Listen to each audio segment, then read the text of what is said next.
good afternoon, bon après-midi, bonsoir, voilà. Comme ça a été dit, moi je suis Vincent Debu, je suis français, qui n'avait rien à voir avec les cloches, et je suis arrivé au Portugal pour travailler dans la recherche dans des domaines qui n'avaient rien à voir avec les cloches. Et il y a eu un projet de recherche qui a fait que je me suis intéressé aux cloches. Et ça fait à peu près 10 ans, plus de 10 ans que j'ai travaillé sur les cloches. Je suis physicien, je me suis spécialisé en acoustique, et mon travail c'est d'être chercheur et professeur en acoustique musicale, Music Acoustics, Acoustica Musicale. Donc j'étudie les instruments de musique d'un point de vue de la physique, et je vais ici présenter un petit peu quelques concepts de la physique associée aux cloches, en fait, parce que les cloches, on en parle là, et puis il y a plusieurs approches qui ont été faites aux cloches, et en fait il y a eu beaucoup dans l'histoire de scientifiques qui se sont intéressés aux cloches. Alors je pourrais citer Mersenne, qui est un des premiers, qui était un frère, qui est un des premiers qui a écrit la théorie universelle, qui était un grand document d'acoustique, en fait, dans le siècle XVII. Et puis après, il y a eu des gens qui ont travaillé là-dessus, et on pourrait citer Lord Rayleigh, on pourrait citer également Helmholtz. Bon, c'est des grands noms de la physique, en fait.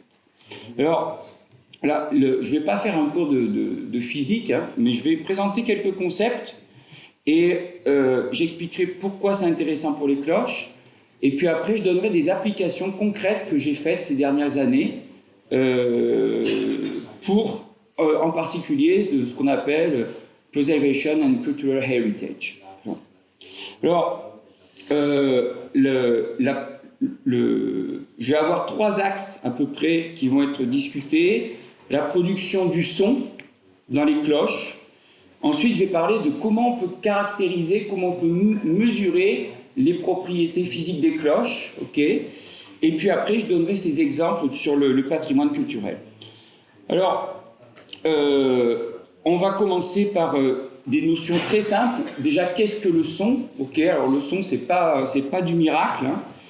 Le son, en fait, c'est des variations de pression. Donc, on peut imaginer les particules qui changent en fait un peu de volume. Et en fait, ces vibrations, enfin ces mouvements de particules se propagent dans l'air, donc ils créent des vibrations. Et nous, on a des oreilles qui sont sensibles à ce genre de vibrations, et donc on arrive à avoir une perception. Voilà. Alors, ensuite, on peut se demander comment le son est produit. Donc, il est produit par des sources sonores. Ces sources sonores, en fait, elles vibrent. Voilà, et c'est ça. Donc, le son, c'est de la vibration, et le son n'est qu'une conséquence d'une vibration. Alors, la vibration peut être d'une structure. On peut imaginer une machine à laver, ça fait du bruit. On peut imaginer également quand on a par exemple une bombe qui tombe, malheureusement ces jours-ci il y en a beaucoup, ça fait du bruit. Donc là c'est parce que le fluide, l'air, subit des changements de température très grands. Puis on peut imaginer un train qui passe à très grande vitesse et on entend un sifflement du train. Voilà. Mais là on va surtout s'intéresser en fait à des vibrations de structure. Et on va s'intéresser aux instruments de musique. Et un instrument de musique, ça a 3 parties essentielles. La première, c'est un système d'excitation, on appelle ça une source. Ensuite, on a un système qu'on appelle un résonateur. Donc lui, il va vibrer, il va recevoir l'énergie de la source et il va vibrer. Et puis après, on a un élément qui va permettre de transformer cette vibration en son. Donc l'objet vibre, et à un moment, cette vibration va être transmise aux particules d'air. Alors, ce qui est très intéressant, c'est qu'en fait, si on veut comprendre le son qui est émis par un objet, il faut étudier la source. Voilà. Et donc, dans le cas de la cloche, c'est assez simple, le problème, puisque l'excitation, c'est un badal, enfin c'est un battant, clapper en anglais. Et puis après, le résonateur, c'est la structure, et le système qui rayonne le son, c'est la structure. Donc finalement, on a que finalement deux objets à analyser. Alors, un son de cloche, c'est simple, tout le monde le connaît.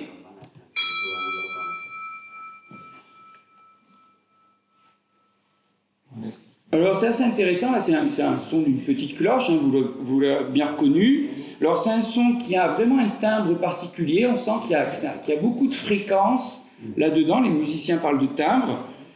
Tout le monde est capable de chanter le son qui a été émis ici, donc ça veut dire qu'au niveau, ce son crée une sensation de hauteur, ok, pitch perception en anglais, et en fait il y a un autre phénomène qu'on a pu entendre, c'est qu'il y a une légère modulation de l'amplitude du son, ça fait waouh, waouh, waouh, waouh, tout le temps.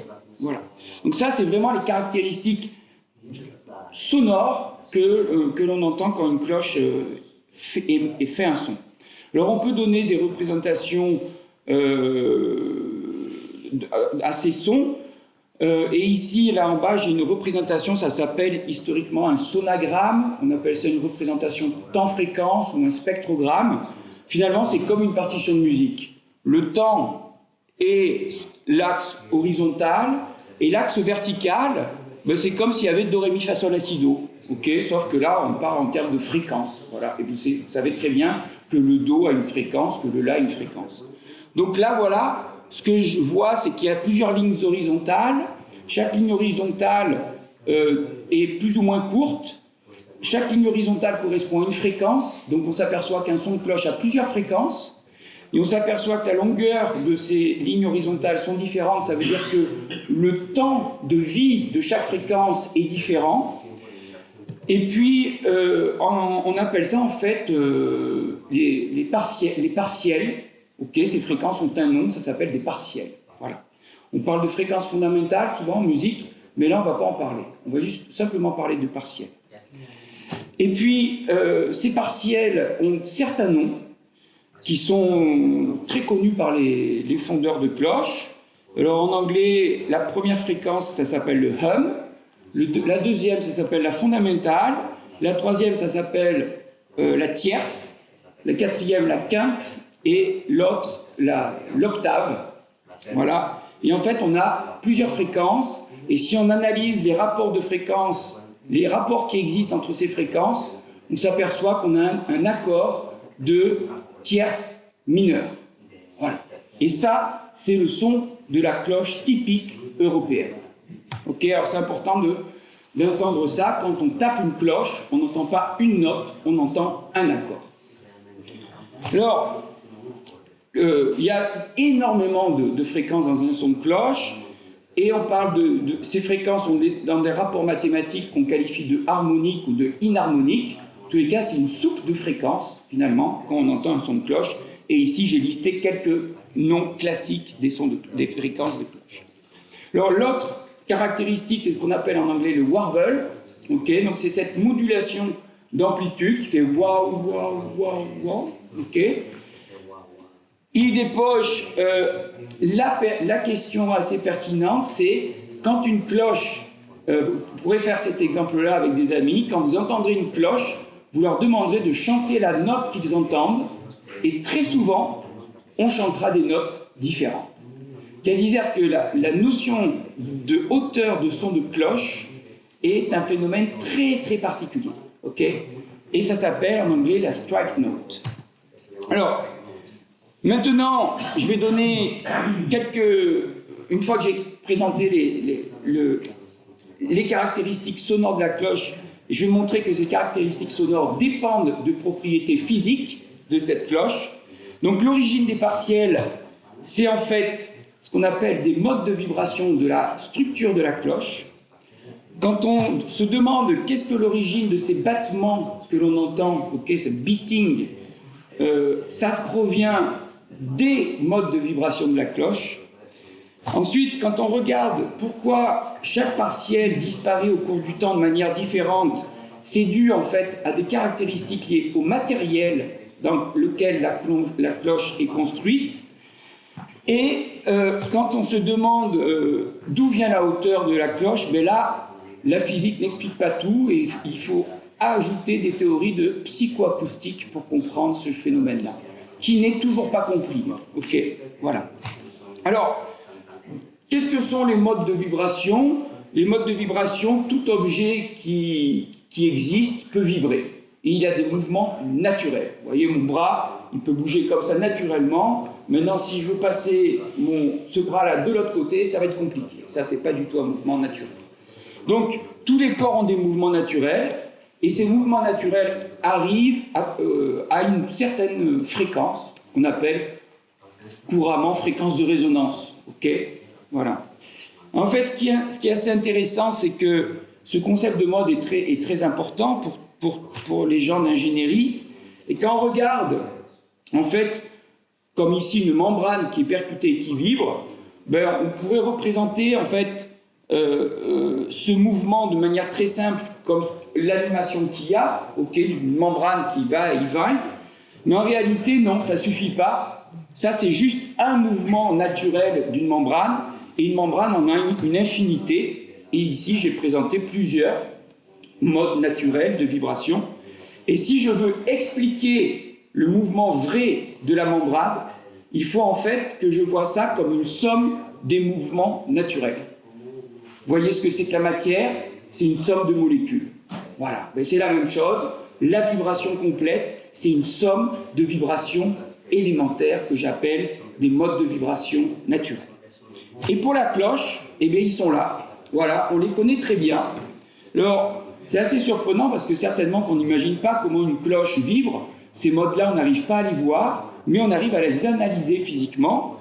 Et je vais montrer que ce son-là, qui est une cloche, on reconnaît bien, mais ce son-là, en fait, c'est obtenu par une combinaison de 5 modes de vibration qui sont les suivants. Chaque mode est associé à une fréquence de résonance, j'ai dit.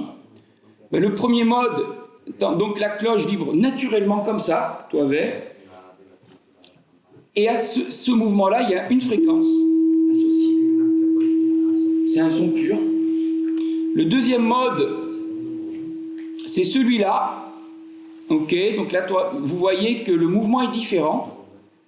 Et la fréquence associée, c'est celle-là. Et après, les fréquences des autres modes, c'est celle-là. Et là, il y avait un peu de magie qui va arriver, c'est que quand je mets tous ces modes ensemble qui arrivent, le son que j'obtiens, c'est celui-là. Donc, vous voyez que si je connais les modes naturels de l'objet, je sais reproduire le son de l'objet. Ça veut dire que j'ai compris comment l'objet vibre. Et c'est ça le jeu du physicien. Ça va être d'analyser finalement les modes naturels et les fréquences naturelles de vibration de la cloche. Et ici, c'est des dessins classiques qui ont été obtenus dans les années 80 par un grand physicien qui s'appelait Thomas Rosing. Voilà. Alors, ensuite, pourquoi on a ce wah-wah-wah, ce beating qui arrive? Ça, c'est une spécificité de la cloche, puisque la cloche, c'est une structure qui est symétrique, okay, qui est une symétrie axiale. Et en fait, dans les symétries axiales, il arrive un fait comme ça, en physique c'est comme ça, c'est qu'il va y avoir pour une fréquence, il ne va pas y avoir un seul mode de vibration, il va y en avoir deux. Voilà, c'est la physique qui dit ça. Et la chose qui arrive, c'est que quand la structure perd sa symétrie, et ce qui arrive très souvent dans le cas des cloches, parce que la cloche est fondue, ok, et un fondeur de cloche n'arrivera jamais à faire une cloche parfaitement symétrique à la sortie de la fondition. Donc, ces deux modes-là, en fait, ils vont avoir une fréquence légèrement différente. Et quand j'ai deux fréquences qui sont très proches l'une de l'autre, elles vont battre l'une contre l'autre, et on va entendre waouh, waouh, waouh, waouh. Et ici, vous pouvez voir un mode de cloche. Et si vous regardez les valeurs des fréquences, ici j'ai 642.14 et ici j'ai 642.11. Et quand ces deux fréquences vont exister, ça va faire waouh, waouh, waouh, au lieu de faire waouh. Alors, ça c'est intéressant pour le physicien, parce qu'en fait, on arrive, le degré, le nombre de battements que l'on entend dans le son, ça m'indique si la cloche est parfaitement symétrique ou pas. Et ça m'indique si le fondeur de cloche est bon ou pas, d'une certaine manière. Est-ce qu'il arrive ou pas à faire des cloches parfaitement symétriques? Voilà. Alors, après, quand une cloche vibre, ça j'imagine non plus que vous ne l'avez pas souvent vu, parce qu'on ne le voit pas à l'œil, mais avec des simulations numériques, on arrive à le faire. Et là, je vais montrer l'influence de pourquoi il faut taper une cloche ici et non pas à un autre point. Et donc là, je vais montrer deux animations. Je vais taper en bas et je vais taper en haut. Et vous allez voir, ça donne des choses assez jolies, ça se colorie. Et ce qui est important de voir, c'est que les deux dessins à droite et à gauche sont différents. Si les deux dessins sont différents, ça veut dire que la cloche vibre de manière différente. Ça veut dire que le son produit est différent. Voilà. Alors, ça c'était l'influence du point de contact. Et le fondeur de cloche, quand il fait sa cloche, il dit il faut que le badal il tape ici. Voilà, donc il y a vraiment cet intérêt-là. Et après, on peut se demander d'où viennent ces modes naturels de vibration. Ils viennent de deux facteurs. Le profil de la cloche, je ne parle pas de la forme, okay. Je parle de la variation de l'épaisseur de la cloche avec la hauteur. C'est ça, okay. C'est bell shape. Okay. Et on voit qu'au fil des années, le profil de la cloche a évolué. À gauche, on a des cloches du XIIe siècle, XIIIe, XIVe siècle, XVe siècle. La bien connue cloche des Européens en tierce mineure et une cloche en tierce majeure. Pourquoi pas? Alors, ensuite, le deuxième aspect qui est important pour définir ces modes propres de vibration, c'est le matériau dans lequel est fait la cloche. Bon, les cloches sont faites en bronze, ok, et le bronze, on sait depuis très longtemps, ce point de vue-là, il n'y a pas eu beaucoup d'innovation durant les millénaires. C'est une partie de cuivre et 4 parties de cuivre pour une d'étain. Ok, donc c'est ça la recette et c'est connu depuis très longtemps. Il y a quelques cloches qui sont faites en acier. Bon, c'est rare et ça sonne pas très bien, très souvent.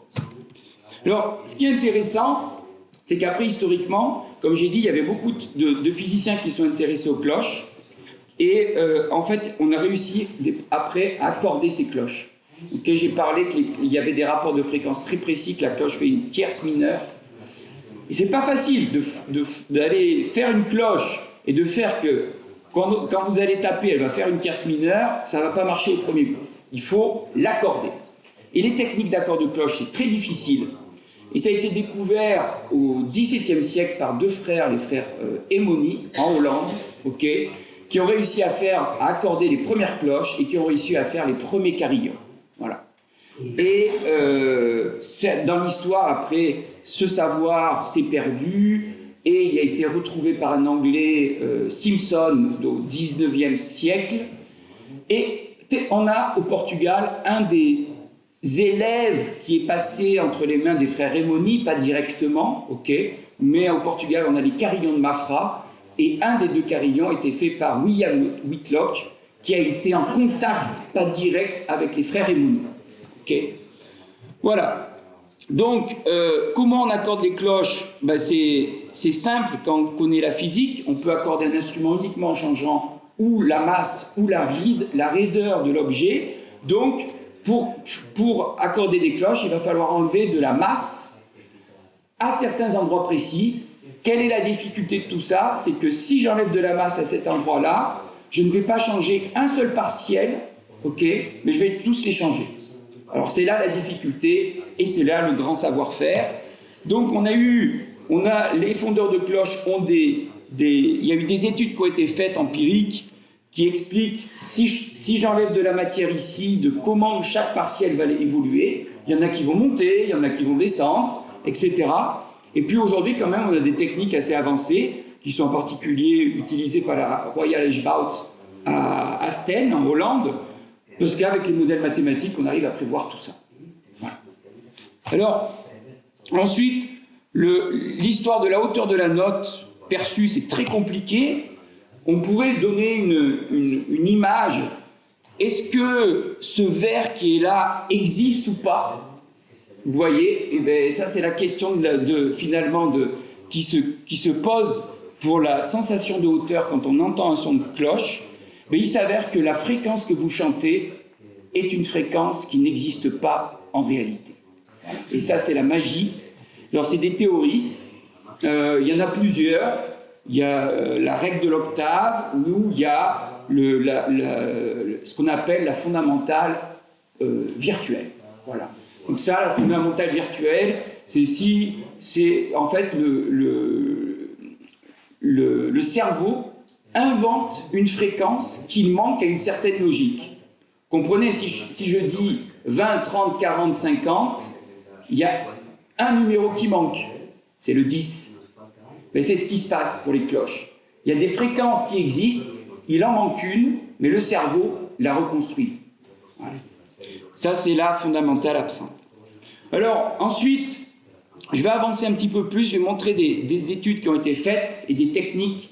Donc ça, c'est une technique de mesure qu'on a mise en place quand on a étudié la cloche la plus ancienne du Portugal. Cette cloche a été trouvée à Coruche, elle date de 1287.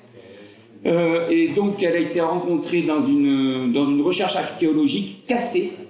Et moi, avec des collègues, je l'ai étudiée. Alors, j'ai essayé de mesurer l'évolution de l'épaisseur de la cloche avec la hauteur. C'est l'horreur. J'ai passé des nuits entières, des journées entières à mesurer ça.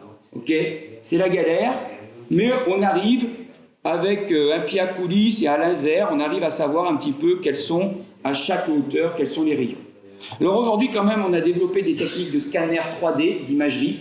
Alors ça nous permet, c'est très pratique, ça nous permet d'avoir l'objet, on le scanne, et puis après on a plein de données et on peut les traiter. Ça c'est top, c'est rapide, on peut aller dans n'importe quel endroit et on gagne du temps. Puis on arrive à obtenir ça. Donc ça c'est la cloche vraie, ça c'est la cloche, c'est ce qu'on appelle le nuage de points, de point cloud, ok. Et à partir de là, moi je peux faire des calculs. On arrive à recréer l'objet virtuellement, ok, et avec des couleurs également, puisque les scanners prennent des couleurs. Donc ça, après, on peut l'utiliser en termes de pédagogie, d'éducation, ok, je montrerai des exemples. Ensuite, on peut étudier comment la cloche est faite, puisqu'on peut analyser, on peut faire des coupes dans ce modèle 3D et savoir quelle est la variation de l'épaisseur le long de la hauteur, avec une précision incroyable, hein, dixième de millimètre, ce qui est impossible avec un pied à coulisse. Et puis après, on peut faire des calculs que je vais présenter qui me permettent de savoir quels sont les modes et quelles sont les fréquences. Et de ce fait, je peux analyser si la cloche est bien accordée ou pas. Voilà. Alors, voilà le genre d'objet qu'on arrive à faire. Ça, c'est une cloche du carillon de Mafra. Okay, et ça, c'est l'objet virtuel. Si vous mettez la cloche réelle à côté, vous voyez difficilement la différence. Okay, on arrive à avoir quand même pas mal de détails. On arrive à avoir l'endroit où le badal tape. Ok, c'est ici. On voit que là-haut, le badal, il est cassé. On arrive à avoir le détail des ornementations. Bon, c'est pratique hein, pour le cultural heritage, tout ça. On peut faire des bases de données. Voilà. Et là, vous voyez, après, j'arrive à savoir quelle est l'épaisseur. Chose très difficile à obtenir. Alors, ensuite, on peut faire des calculs un peu savants, avec une méthode qu'on appelle les calculs d'éléments finis. Ça vient de l'ingénierie de l'automobile, dans les avions, tout ça, on sait faire ça. Mais on peut faire ça pour les cloches. Donc, c'est des techniques de calcul avec l'ordinateur. Pour ça, il faut savoir quel est le matériel, okay, le bronze, savoir quelle est sa densité, ce qu'on appelle le module Young et le module de Poisson. Puis après, j'arrive à faire des calculs. Je sais quels sont les modes, je sais quelles sont les fréquences et je peux vérifier si j'ai un accord de tierce mineure ou pas. Donc ça, on l'a fait. Puis après, on a fait aussi des mesures in situ avec des marteaux où on tapait sur les cloches et on mettait des capteurs. Ces capteurs mesuraient les vibrations. Puis on l'a vraiment fait puisqu'on est allé dans les 2 tours de Mafra, il y a 100 cloches. Donc j'ai mesuré 100 cloches avec des collègues quand même. Ça met 3 mois à peu près. Hein. Okay, avec vent, neige non, mais pluie. Puis après, on arrive à obtenir des signaux scientifiques, puis on peut faire des théories mathématiques, et en en inventant des théories mathématiques, on arrive à reproduire les signaux obtenus dans la réalité. Et si avec la mathématique j'arrive à reproduire ça, ça veut dire que j'ai trouvé les bons paramètres dans mon modèle mathématique. Et en particulier, les paramètres que je recherche, moi, ce sont les fréquences et les temps de decay, et on arrive à les extraire à partir de ces mesures-là.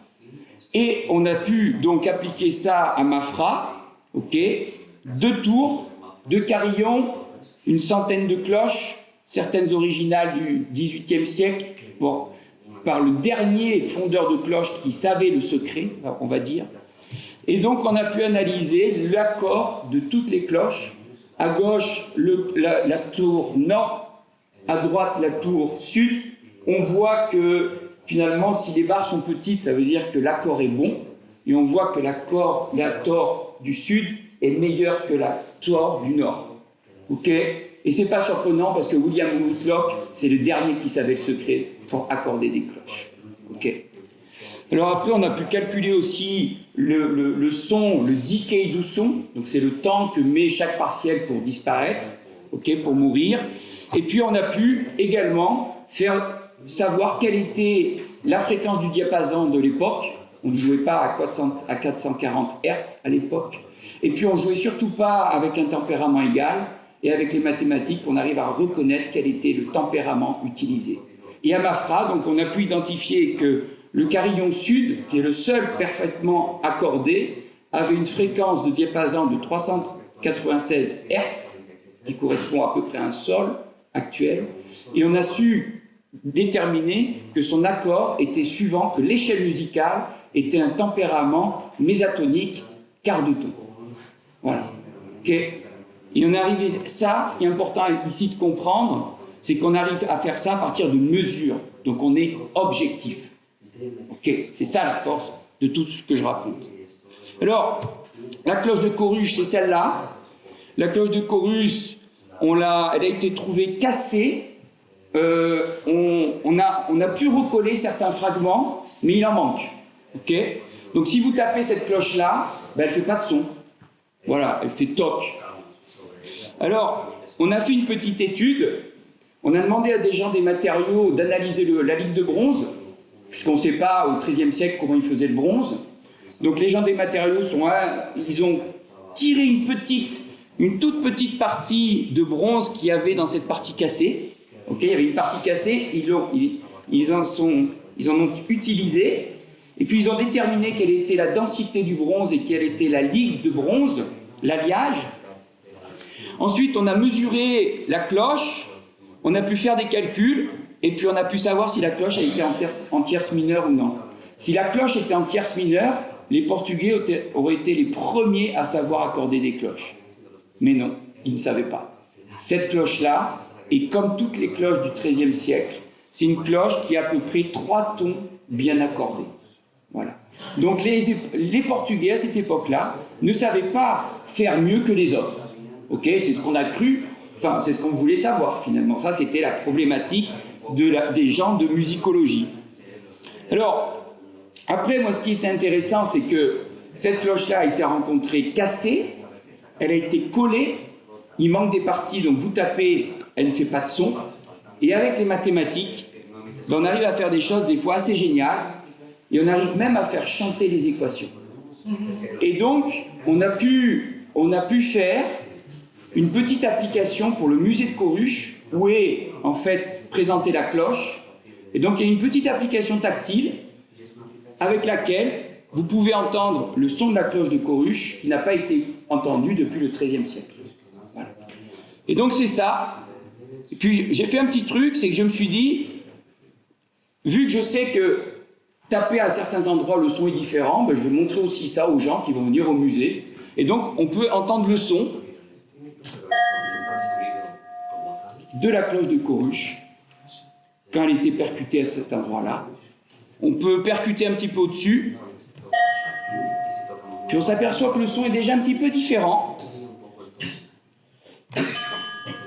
Il est encore plus différent ici, il est encore plus différent ici, il est encore plus différent ici. Voilà. Donc ça, c'est le genre de choses qu'on arrive à faire. Alors donc ça s'appelait c'est la résurrection virtuelle du son du synode de Coruche. Voilà, c'est ce qu'on a pu faire. Alors après, on fait des choses un petit peu plus folles. On peut proposer des techniques pour réaccorder des cloches de manière non intrusive. Intéressant pour la préservation du patrimoine historique. Donc là, l'idée qu'on a eue, c'est finalement, on peut, pour changer l'accord d'une cloche, il y a deux options, c'est soit la masse, soit la raideur. Puis on s'est dit, mais si on ajoutait des petites masses à certains endroits, et que ces petites masses, on pouvait les coller et les retirer quand on voulait, mais on pourrait finalement accorder des cloches historiques de manière correcte et les faire sonner de manière plus agréable, plus moderne. Et ça serait non intrusif et non destructif. Ok, on ne touche pas l'objet historique en soi. Et donc là, c'est ce qu'on a fait sur un exemple. Et ici, vous pouvez voir les fréquences de la cloche quand elle n'est pas accordée. Enfin, la cloche originale. Puis après, cette cloche-là, elle n'est pas accordée correctement. Elle a été faite par le fondeur de cloches de Braga, Geronimo Silva. On avait acheté une cloche à lui. Et on lui avait demandé explicitement de ne pas l'accorder. Okay. Et donc nous, après, avec nos petites masses, on a calculé les petites masses qu'il fallait coller à cette cloche pour la réaccorder. Et ici, vous avez les fréquences de la cloche avec ces petites masses, et à qui la cloche, elle est parfaitement accordée. Okay. Alors, on ne peut pas faire des miracles. Hein. En rajoutant des masses, on ne fait pas monter les fréquences. Okay. Attention, je ne dis pas qu'on a la solution à tout. Mais on arrive, finalement, si on veut faire baisser un peu le diapason, c'est possible, et surtout, on peut changer vraiment le mode que l'on veut, le partiel que l'on veut. Alors, voilà, j'ai terminé à peu près et je suis dans les temps, je vais aller un petit peu vite, mais j'ai terminé ma présentation. Alors, tout ce travail, je ne l'ai pas fait tout seul, hein. J'ai été aidé par des collègues, José Vieira Antunes en particulier, qui est un grand collègue avec qui je travaille depuis de nombreuses années, qui travaille au Centre d'énergie nucléaire du Portugal. J'ai travaillé aussi avec João Soeiro de Carvalho, un professeur de musicologie, ethnomusicologue de l'Université Nouvelle de Lisbonne, Universidade Nova de Lisboa. Et j'ai également travaillé avec mon thésard, mon doctorant Miguel Carvalho, qui aujourd'hui est la personne qui fait les cloches à la Royal Edgebout. Et qui, il y a 10 ans, ne connaissait rien du monde des cloches, et qui aujourd'hui est le responsable des centaines de cloches qu'ils font par an. Voilà. Et qu'est-ce qu'il utilise? Toutes les théories que j'ai aujourd'hui présentées. Donc voilà. Ce qui est intéressant, c'est de comprendre que cet abord scientifique est une manière d'aborder le problème de la cloche totalement objectif, okay, et qu'on arrive aujourd'hui, parce qu'on a eu le niveau de compréhension des maths, de la physique, de la science a bien augmenté ces dernières années, et aujourd'hui, en fait, on arrive à aider les constructeurs d'instruments de musique. Okay, on arrive à aider les constructeurs de cloches. C'est comme ça que la cloche de tierce majeure a été inventée. Si je demandais ici aux fondeurs de cloches, faites-moi une cloche en tierce majeure, peut-être que dans un mois ils l'auront, mais ce que je sais, c'est qu'ils auront perdu beaucoup de temps et certainement beaucoup de matériel. Okay, et avec l'ordinateur, c'est faire un programme, appuyer sur Enter, attendre un petit peu et on a le résultat. Voilà. Et en plus, donc on arrive on peut dessiner des nouvelles cloches, okay, ou des cloches avec des sonorités différentes, ça peut être intéressant. Et puis j'ai montré qu'on arrive quand même à être utile pour la préservation du patrimoine culturel. Et je dirais que tout le travail qu'on a fait sur les cloches, pendant 10 ans au Palais national de Mafra, ça a été utile. Puisqu'aujourd'hui, le Palais national de Mafra, c'est monument patrimonio humanidad da UNESCO. Okay, et c'est ce qui manquait pour le patrimoine d'UNESCO, pour que Mafra soit patrimoine d'UNESCO. Il fallait que les carillons soient restaurés. Okay, et j'ai fait partie de l'équipe qui a fait la restauration des carillons de Mafra. J'ai dit, ces cloches-là que vous devez rajouter doivent être accordées de cette manière, etc. Et c'est utile. Okay, donc voilà, c'était un petit peu une overview du monde scientifique de la cloche. Okay, Mais ce qui est bon, et ce qu'on aime, c'est entendre les cloches. Voilà. Donc il n'y a pas besoin des maths pour apprécier les cloches. Voilà. Merci à tous.